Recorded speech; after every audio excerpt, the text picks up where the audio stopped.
రోజు మనం దొండకాయ ఫ్రై చేసుకుందాం. దొండకాయలు సన్నగా ముక్కలుగా కట్ చేసుకుందాం.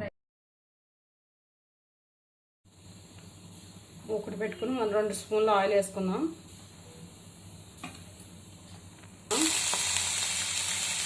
ఇప్పుడు దొండకాయ ముక్కలు కూడా వేసి బాగా ఫ్రై చేసుకుందాం. ఇలా కొంచెంసేపు మనం వేయించుకోవాలి. ఇంకో 5 నిమిషాలు ఆగుదాం.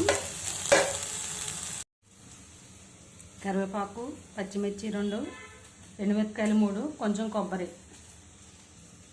మినపప్పు, శనగపప్పు, ఆవాలు, జీలకర్ర, వెల్లుల్లిపాయలు కూడా వేసుకోండి. మూకుడు పెట్టుకుని 2 స్పూన్లు ఆయిల్ వేసుకుందాం. ఇప్పుడు పచ్చిమిర్చి,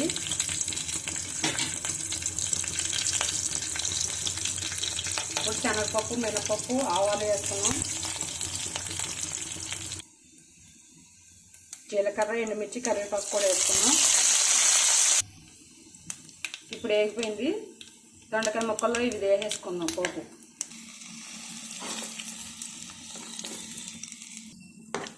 మొత్తం వేసుకుని మనం బాగా కలుపుకోవాలి.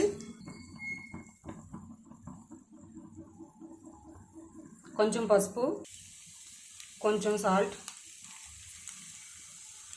కొంచెం కారం బాగా కలుపుకుందాం మనం. ఇప్పుడు తురుము పెట్టుకున్న కొబ్బరి వేసేసుకుందాం మనం దొండకాయ ఫ్రైలో.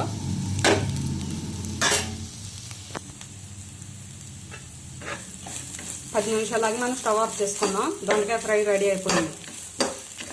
నేను ఎప్పుడు ఇలానే చేసుకుంటాను. చాలా టేస్టీగా ఉంటుంది. మీరు కూడా ట్రై చేయండి. ఇప్పుడు ఫ్రై బాగా వేగిపోయింది. మనం స్టవ్ ఆఫ్ చేసేసుకుందాం.